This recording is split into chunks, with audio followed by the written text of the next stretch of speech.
Hello, Matt Michael here with Robert Young Estate Winery. Today we're going to be talking a little about decanters. Decanters is one of those items that gets recommended a lot, particularly by me. And there's a lot of confusion on if you need them, why you need them, what they do. So hopefully we'll help demystify a little bit today. Here is a range of decanters that I have laid out. By no means is it all of them or even close. Decanters can range in price from incredibly expensive to novelty or utilitarian. This would be an example of a great utilitarian decanter, and this would be an example of a novelty decanter. For our purposes today, we will eliminate the novelty decanter. While you can pay a lot of money for decanting, that's totally up to you. There are some fantastic styles out there and some beautiful expressions, and if you want to wow people, those are definitely to be had. But for instance, this is my everyday decanter that I picked up for $25. So there's plenty of options out there for every budget. It doesn't need to be super extravagant. It's more of a function thing, and you're investing a lot in this wine, and sometimes these tools really help showcase it the best way possible. Decanting originally served a purpose before modern winemaking. There was a lot of sediment in wine bottles, and decanting was a great way before you poured the wine to separate the sediment from the wine. And so the decanting was a tool for them. Along the way, as things often happen, there was a dual purpose to decanting, which was to help accelerate the opening, the freshening, the oxygenation of the wine, which makes it show better. And so essentially you're getting a preview of what a wine will be like in 3 or 4 hours if you don't have the time or the patience to wait for it.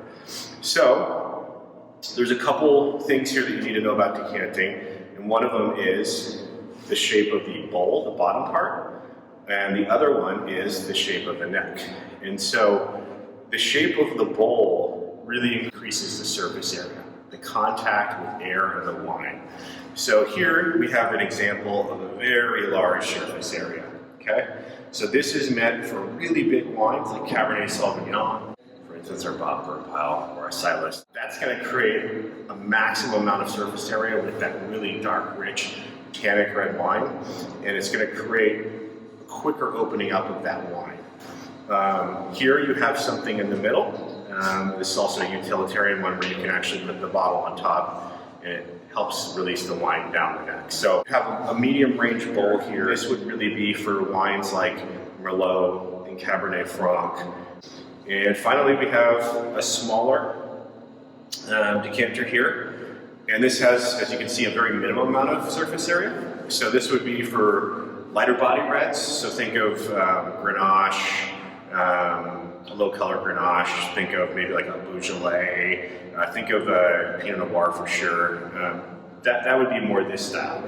And so there's a couple things that impact the wine beyond that. Would be the size of the air inlet. So as you can see, they all kind of fit a range, so there's nothing really exaggerated. And really what it does is it allows the air to come in at a controlled pace and hit the wine at surface area.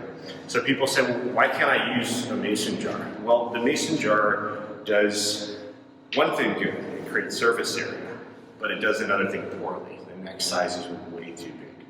So really what you want is to control the air inlet and then expose it in maximum surface area.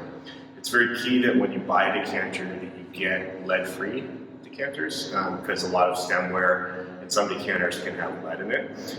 Lead crystal for glass is fine. Decanters, you don't want to necessarily do that because you're putting the wine in there for up to 2 to 3 to 4 hours, and it gives time for that lead to leach in the wine. So in summary, the decanter is a really useful tool. Typically in the past it served 2 purposes, which was removing sediment from the wine. The most relevant purpose now is to really show the wine. So the wine does not open up the same way in a glass, even like our lovely glass like this, as it will in a decanter. And so really pouring that wine out a half hour or 45 or even an hour before guests get there, you can really have the greatest expression of a younger red wine. And also if you have some older vintages like our verticals, sometimes they'll need for up to 2 hours to really kind of coax out what's in there. And so I would recommend one of these type decanters for that. So I hope that helps kind of demystify decanting. You can save this one for your friends on the patio and save these for the nice dinner guests here.